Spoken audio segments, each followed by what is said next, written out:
vous savez, quand on avait sorti le film, on avait fait une musique inspirée du film, parce qu'il n'y a pas de musique dans le film réellement. On avait fait tout un double album de rap. Et à l'époque, j'étais allé voir tous les artistes et je leur avais dit, voilà, toi, je veux que tu fasses le rap qui correspond à cette scène, toi qui correspond à cette scène, et chaque fois pouvoir raconter le film, re-raconter le film à travers des morceaux de rap. C'était difficile à l'époque parce que tout le monde c'était tous des sauvages et impossible de leur faire comprendre quoi que ce soit d'artistique autrement que ce qu'eux voulaient faire. Mais maintenant, après 30 ans, les jeunes artistes du hip-hop sont plus ouverts et je me suis dit, on va pouvoir faire ce que j'ai pas pu faire à l'époque, c'est-à-dire raconter le film en musique, avec vraiment passer de la scène 1, 2, 3, 4, 5, et à la fin, quand tu as fini toutes les scènes, bah, tu as raconté le film en fait. Et c'est devenu naturellement, et je lui ai demandé 2-3 jours de réflexion. J'ai imaginé le film, j'ai repris toutes les scènes en disant comment je peux mettre cette scène en musique, et en fait elles sont toutes venues les unes après les autres de manière complètement naturelle, et je l'ai rappelé, je lui ai dit ça m'intéresse, mais à condition que je travaille avec vous et qu'on développe le truc ensemble.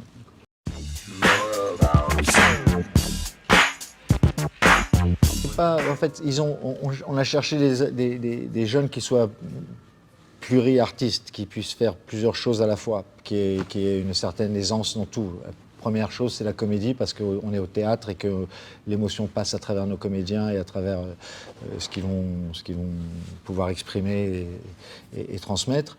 Mais après, on a besoin aussi de choses qui sont très spécifiques à la comédie musicale, c'est le synchronisme. C'est arriver à faire tous les soirs la même chose et de pouvoir être synchronisé avec la musique, avec tout ce qui se passe autour. Mais c'est pas forcément. Mais leur but principal est de faire passer le message et l'histoire. Ils se transforment pas. Nos personnages ne se transforment pas en personnages de comédie musicale tout d'un coup. C'est pas, on va pas avoir Vince qui va commencer à chanter. C'est à moi que tu parles. Voilà, ça on va essayer d'éviter. C'est très bien, c'est exactement ça. Il faut qu'on fasse à chaque fois. Voilà, on fait pas ça.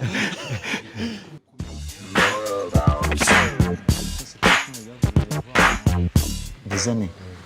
Ok. Bah, c'est la première fois que je l'entends, moi, personnellement. Mais ça devient pas facile tout de suite, hein, frérot. Non, mais je pense que. Lui, il aimait Ma Cité va craquer, il connaissait pas la haine. Ah, c'est pas Ma Cité va craquer là. Merde. Je suis trompé de salle. T'as pensé à Mina Seri, Je pense qu'au-delà que ce soit ma génération ou pas, c'est un film générationnellement de tout le monde. Donc on peut s'identifier de toute manière. Et puis même au-delà du film, je pense qu'il y a eu aussi un relais des codes et du savoir des grands aux plus jeunes. Il y a un truc qui ne se perd pas finalement, même s'il y a des choses qui changent. Peut-être on s'habille différemment, peut-être qu'il y a des mots qui sont différents, mais en vrai les codes ils sont les mêmes. Il y a des émotions qui sont les mêmes, il y a des rêves qui sont les mêmes, il y a des idées politiques qui sont les mêmes. On se comprend d'une certaine manière. Donc du coup, je pense que au-delà que ce soit notre génération ou pas, on se sent quand même intégré, concerné. Jusqu'ici, rien n'a changé, sauf les coupes de cheveux. Mais ouais, non, oui, jusqu'ici, rien n'a changé. C'est juste qu'il n'y avait pas de téléphone à l'époque. Et puis, ouais, la première fois que je l'ai vu, j'étais jeune, tout jeune. Je comprenais pas trop, je comprenais juste les scènes d'action et ça me faisait kiffer. Et je l'ai revu un peu après, avec un peu plus d'expérience, un peu plus de maturité. Et là, j'ai compris tout ce que le film voulait dire. Sauf la vache. Ouais, mais en vrai, je pense que. Et puis c'est pas si loin que ça. Hein. Il a combien de temps celui-là? Il y a 30 ans. C'est pas si loin que ça. Hein. En vrai, ils sont encore vivants, ils nous parlent encore de comment c'était. Et puis nous, on peut dire, ah bah nous aussi c'était pareil.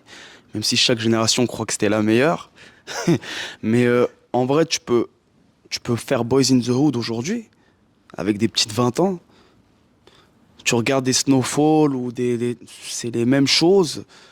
Voilà, même Roméo et Juliette, ça a combien de temps Roméo et Juliette? En vrai, tu peux le refaire avec des gens habillés comme nous, ça marche. Même à la cité, vas-y, nous on fait Roméo et Juliette. Tu peux même le faire dans la street. Il y a des choses comme ça en fait qui bougent pas de génération en génération parce que c'est bien raconté. Donc voilà, en vrai, ça a pas trop changé. Ça a pas changé tout court même.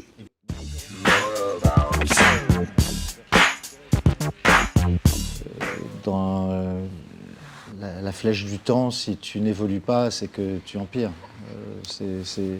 Maintenant, si le problème, tant que le problème n'est pas réglé, ça empire, quoi. C'est tout simplement ça. Comme je disais tout à l'heure, c'était rien à changer à part que maintenant il y a les téléphones portables.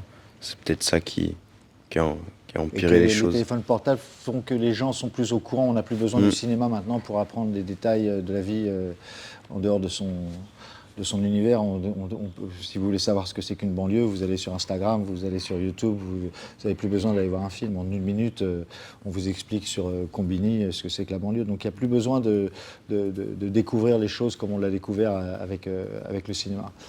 Donc c'est pour ça que maintenant, nous, ce qu'on fait, le message est devenu plus universel. On n'est pas basé sur les bavures policières comme on voulait à l'époque pour informer les gens.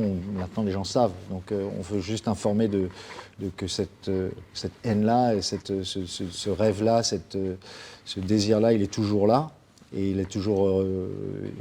voilà, que c'est quelque chose qui, malheureusement... fera toujours partie de notre univers, quoi, de notre société.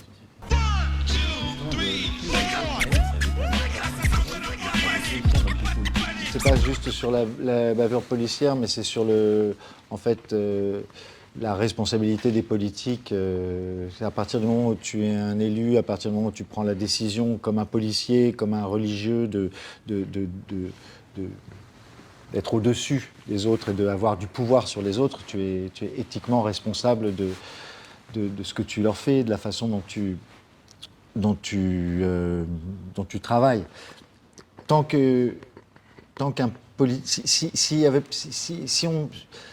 Si on ne menaçait pas les voleurs de les emmener en prison, tout le monde volerait. Si on ne menace pas et qu'on ne condamne pas un policier qui fait quelque chose de grave, qui empêchera l'autre policier de le faire? Si les policiers eux-mêmes ne dénoncent pas les policiers corrompus, ils sont corrompus eux-mêmes.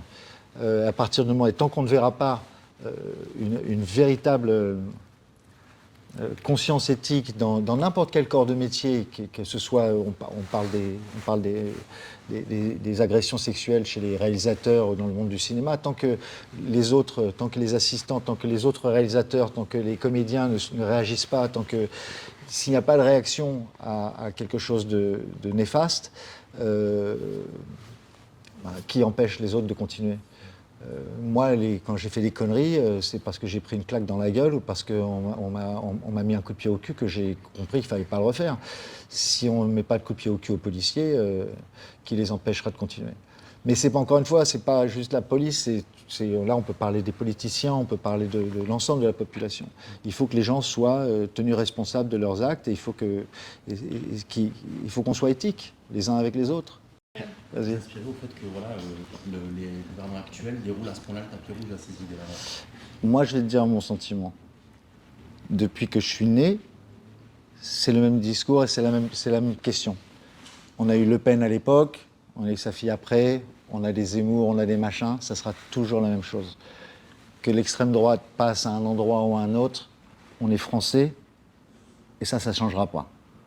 Et moi, je pense qu'on est un pays socialiste, dans le côté social, c'est-à-dire qu'on est une unité, on n'est pas divisé comme ils veulent penser qu'on est divisé, et ils peuvent mettre qui ils veulent dans les gouvernements, ça ne changera pas ces gens-là, ça ne changera pas nous, ça ne changera pas Marseille, donc qu'ils aillent tous se faire foutre.